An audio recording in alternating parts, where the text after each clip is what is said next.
So for this video, I know Monster Hunter is a video game movie and it's not supposed to be taken that seriously, but it's still fun to point out everything that is rightfully devoid of logic. I'll also do some light recapping to make the video more coherent. So to get down to business, the movie opens with an intro for the Monster Hunter world, and then after the title sequence we go to our world. However, the first shot is really off-putting. The filmmakers decide to immediately do product placement with Coca-Cola on top of it not really making sense for a can of Coke to just be chilling in the desert. You can argue that it's to establish that we're back on Earth, and I might agree with you, but they also put the text, "Our world," right next to it as if we don't get the message. Aside from that, we then meet our heroes and they run into an electrical storm that they think is dangerous. Then they drive through some MacGuffin artifacts in the desert that, when charged, transport them to the Monster Hunter world. The movie never explains why these artifacts are there, so it just becomes a massive plot hole, and the movie doesn't bother to explain it. In reality, you'd think that archaeologists would be all over these things, and it's not like they are hidden or anything given that they are next to a road. Do you have any idea what they are? Sergeant Davis, I'm a ranger, not an archaeologist. But anyways, while getting transported, their Humvee does a ton of barrel rolls. And when they land, they all seem to be completely fine. I know they are supposed to be resilient because they are Marines, but not a single person gets injured from that? Whatever, I guess. So after that, they end up running into a monster that travels under the sand that is called a Diablo. Diablos. And the first thing these Marines do is shoot at the Diablo while it's chasing them under the sand. But shouldn't they know that bullets barely travel through sand at all? Let alone the monster having scales. After getting chased by the monster for a bit, it manages to flip their Humvee, and from what we know before, they'll be fine. Despite them getting yeeted out of the truck mid-barrel roll on top of someone just chilling in the back of the car. So miraculously again, nobody gets injured. And obviously, I know that it would be lame if someone died like this, but still, it doesn't make a lot of sense. Also, while running away, I just wanted to point out this one shot of the main character completely missing the monster. Great job, filmmakers. Also, I'll throw this out now, but the editing in this movie is cracked. It comes from the director of the Resident Evil movies, and during action scenes, the camera cuts like crazy. Here's an example from later on in the movie from a fight scene that has cracked editing.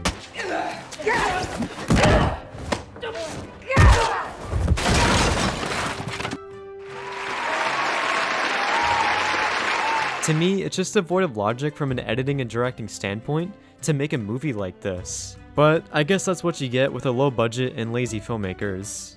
So after getting away from the Diablo, a little time passes and they run into some big spiders. The main character gets picked up and stabbed by the big stinger, which at that size is basically like getting impaled. She gets knocked out and the rest of her team runs away, but I'll just stay with her because her team doesn't last that long.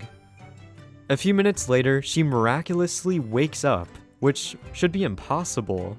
If you think about it, the amount of poison being injected into her should be a crazy amount, given how massive the spider is and that they're supposed to be injecting much bigger creatures. From that alone, she should probably be in a permanent coma, on top of being impaled by the stinger. But she wakes up for whatever reason, just to be impaled again by another spider and is injected with even more poison. It makes absolutely no sense to include her waking up here, but for some reason they include it.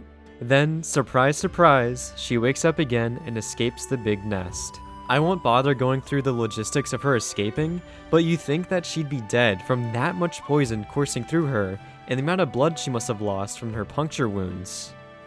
But anyways, she barely makes it out alive and there's some stupid stuff about it, but the thing that pisses me off the most is that when she gets away, she decides to cauterize her wounds, and not the massive stab wound from the stinger, but some random scrape on her ankle. I guess this movie thinks we have the attention span of a 7-year-old Zoomer, and have forgotten that she's been impaled. Twice. And they even showed us in the shot that she is bleeding from her wounds. Also, by the way, during this sequence, she has a really weird moment with this ring, and praises it like Golem from Lord of the Rings. But I don't think anyone is really here for her character at this point. After praising the ring and cauterizing her ankle, she then decides to climb up the mountain to look around. Like, what? How is she able to get up there in her current condition? If she is barely able to get up and walk, she is in no way able to climb a mountain. This movie makes no sense. Moving later into the movie, she has some conflict with a native that is marooned in the area that she is also stuck in. They go back and forth fighting for a bit until she rescues him from some spiders, and she eases the tension with a well-placed scene of product placement for Hershey's. That alone is pretty cringy, but since this guy isn't from Earth, he has no idea what chocolate is and immediately becomes obsessed with it. I don't have any more. He basically turns into that fish from SpongeBob who goes crazy for chocolate. Chocolate! Chocolate! But yeah, tonally, this moment is really weird because this badass monster hunter turns into a little crazed kid when he tastes chocolate. I know chocolate's sweet and all, but surely there must be something in the entirety of the Monster Hunter world that tastes sweet. But I guess not? This is his first time tasting it? Anyways, after these two characters start to communicate, they devise a plan to get a sack of spider venom to then use on the Diablo to pacify it. But the plan is completely devoid of logic. So the main character ends up baiting herself and draws out one of the spiders. The issue with this is that all the spiders can come out at night, since they are sensitive to the sun.